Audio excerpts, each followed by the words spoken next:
என் இனிய உணர்வே கதையின் தொடர்ச்சி. வேலையினின்று விலகிக் கொண்ட தங்கவேலு தன் உதவியால் குமரேசனுடன் அன்றே சேலம் புறப்பட்டு போய்விட்டார்.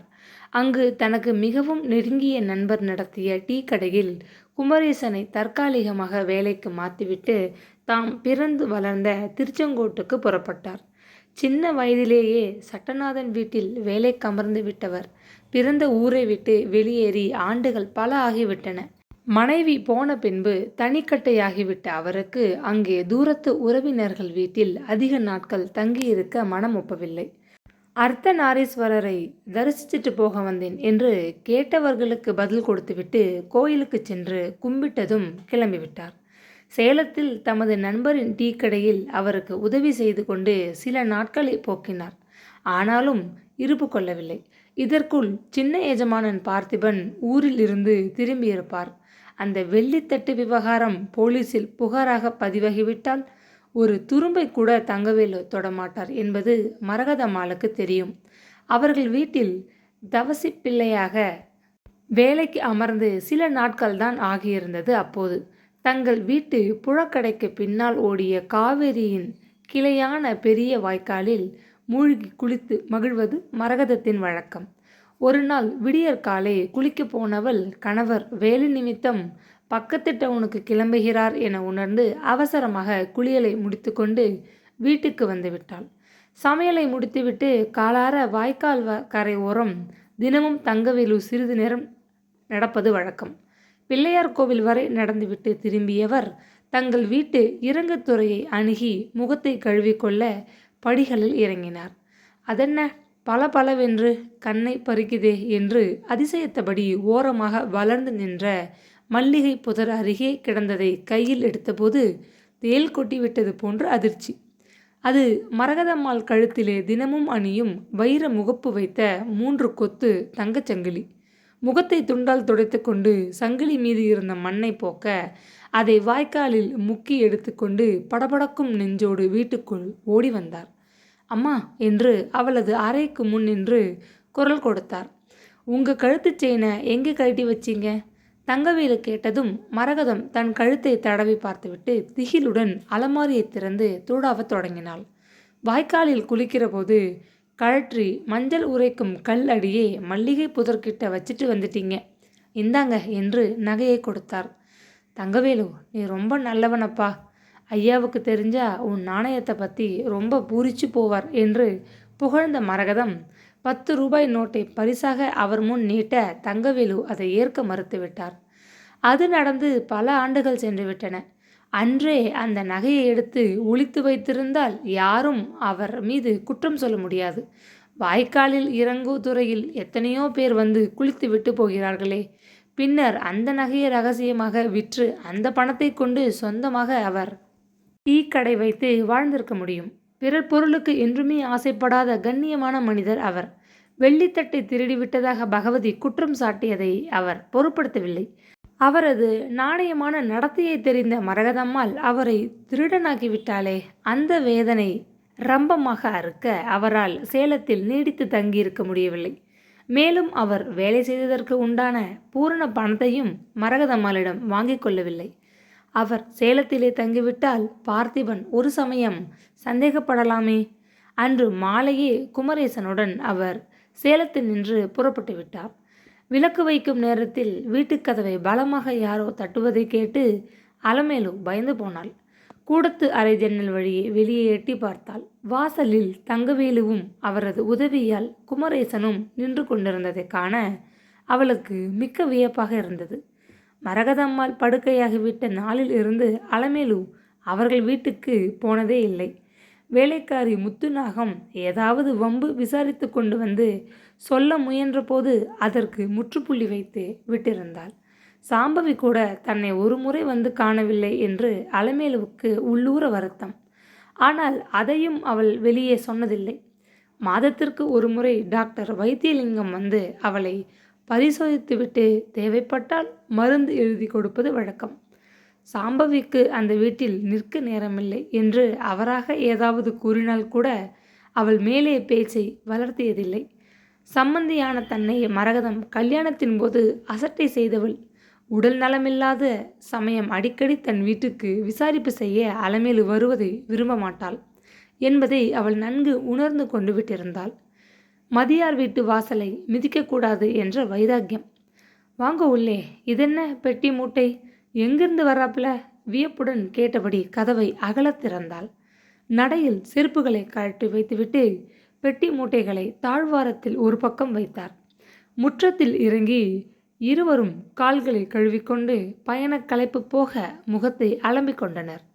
குடிக்க கொஞ்சம் தண்ணி கொடுங்க, பிறகு கதையை சொல்கிறேன் என்றார் தங்கவேலு. கூஜாவில் தண்ணீரும் அத்துடன் 2 டம்ளரையும் கொண்டு வந்து கூட தரை மீது வைத்து அலமேலு முதலில் இருவரும் தாகத்தை சாந்தி செய்து கொண்டனர். பார்த்திபன் ஐயா வீட்டு வேலையிலிருந்து நான் விலக்கப்பட்டு 10 நாளுக்கு மேலாகுது என்று ஆரம்பித்த தங்கவேலு தாழ்வாரத்து தூண் மீது சாய்ந்தபடி நின்று கொண்டு படபடவென்று தமக்கேற்பட்ட அவமானத்தை விவரித்தார். அலமேலு அயர்ந்து போனாள். நீங்கள் இல்லாததினால் சாம்பவிக்கு சமையல் வேலையையும் கூடிவிட்டதுன்னு சொல்லுங்க.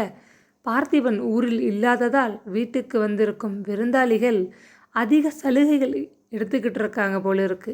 என்னிடம் வந்து சாம்பவி ஒரு வார்த்தை சொல்லியிருந்தால் வீட்டு வாசலை தாண்டக்கூடாதுன்னு மாமியார் உத்தரவு. விருந்தாளிகளின் கெடுபிடி வேறு. சாம்பவி அம்மா அந்த வீட்டில் மருமகளாகவே பார்க்கப்படவில்லை, ஒரு கொத்தடிமையாக இருக்காங்க. அலமேலுவின் கண்கள் கலங்கி போயின. துக்கம் நெஞ்சை இறுக்கியது. காசு பணம் உள்ளவங்க குழந்தை கஷ்டப்படாமல் சுகமாக இருப்பான்னு நான் தான் என் குழந்தனுக்கு சிபாரிசு செய்தேன். இப்படி கொடுமைப்படுத்துவாங்கன்னு தெரிஞ்சா இந்த கல்யாணத்துக்கு ஒப்புதல் கொடுத்துருக்கவே மாட்டேன்.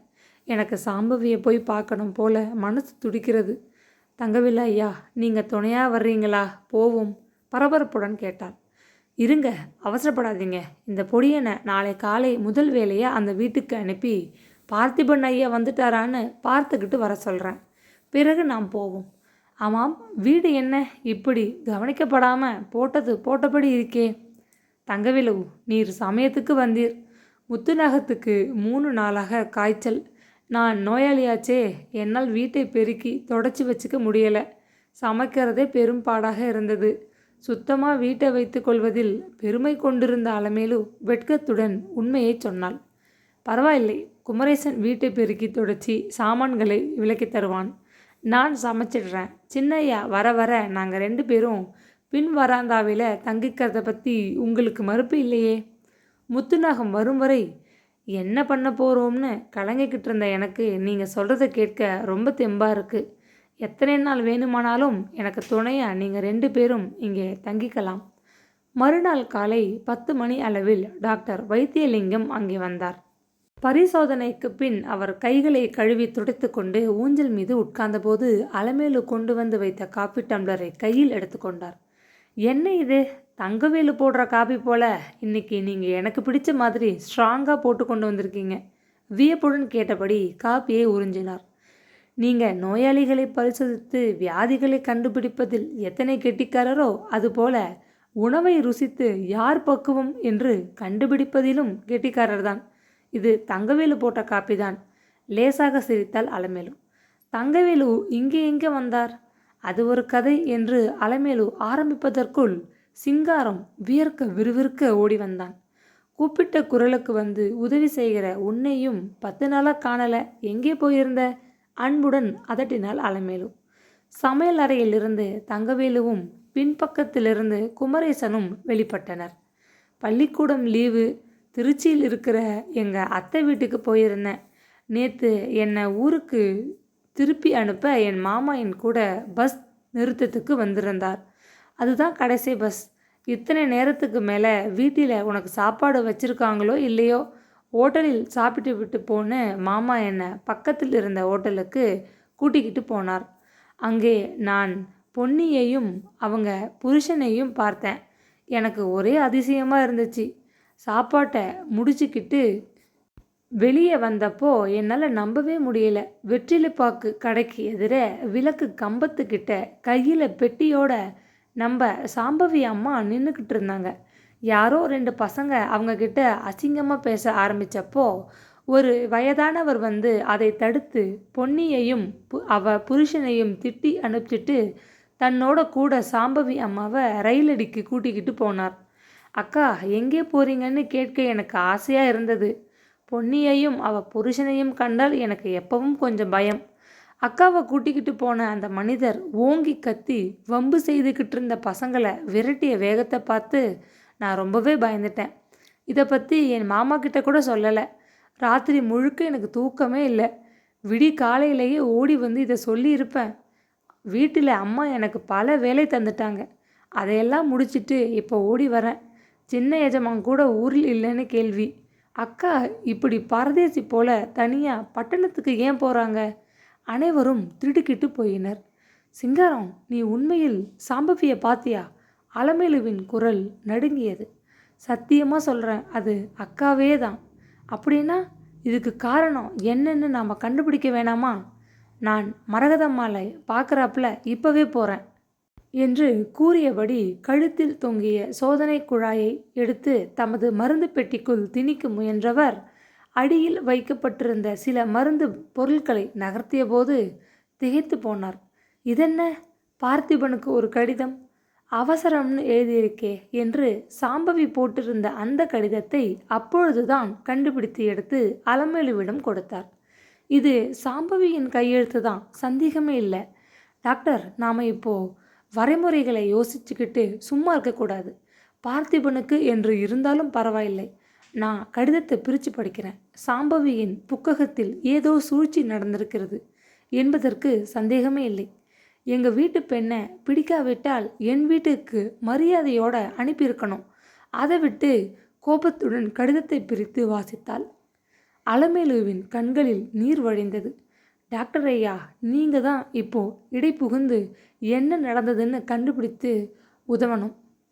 சாம்பவி மாமியார் வற்புறுத்தி பட்டணத்துக்கு தனியே விரட்டி இருக்காங்கன்னு புரிகிறது. சாம்பவி இப்போ சென்னையில் இருந்தால் அதை பற்றி தெரிஞ்சுக்க நாம் அவள் தந்தைக்கு ஒரு தந்தி அடிக்க வேண்டும். யாரோ ஒரு மனிதன் அவளை கூட்டிக் கொண்டு போவதாக சிங்காரம் தெரிவிக்கும் தகவல் என் மனதில் பல கலவரங்களை உண்டு பண்ணுறது. தழுதழுத்தாள். நானும் குமரேசனும் ஓடி போய் பார்த்திபன் ஐயா வந்துட்டாரான்னு பார்த்துட்டு வரோம். பிறகு நீங்கள் வரலாம். வாசல் கதவுக்கு ஐயா காத்ரேஜ் பூட்டு போட்டிருக்கார். ஒரு சாவி அம்மா கிட்டேயும் ஒன்று அவர்கிட்டேயும் ஒன்று என்கிட்டேயும் இருக்குது. புறப்படுற அவசரத்தில் நான் அதை என் சாவி கொத்திலிருந்து கழற்றி தர மறந்துட்டது. இப்போது நல்லதாக போச்சு. கதவை நானே திறந்து கொண்டு பொசுக்குன்னு உள்ளே போய் நிற்க போகிறேன். தங்கவேலு, சீக்கிரம் கிளம்பு. அலமேலு பதறினாள். திறந்து கிடந்த கேட்டின் வழியே தோட்டத்திற்குள் நுழைந்த அவர்கள் காதில் கொட்டில் மாடுகள் கோரமாக கத்துவது கேட்டது. அழைப்பு மணியை பல முறை அமுக்கியும் பதிலில்லை. கதவை பலமாக தட்டியும் பயன் இருக்கவில்லை. முடிவில் தங்கவேலு தமது சாவிக்குத்தை எடுத்து வாயிற்கதவை திறந்து கொண்டு உள்ளே சென்றவர் அங்கு நிலவிய நிசப்தத்தை கண்டு வியப்புடன் மரகதத்தின் அரைக்கதவை திறந்தபோது அவரையும் மீறி ஓவென்று கூச்சலிட்டு கத்திவிட்டார். சப்ஸ்கிரைப் பண்ணிவிட்டு வீடியோ பாருங்கள் ப்ளீஸ். பிளேலிஸ்ட்டை கிளிக் பண்ணி எபிசோட் 1லேருந்து கதையை படிங்க.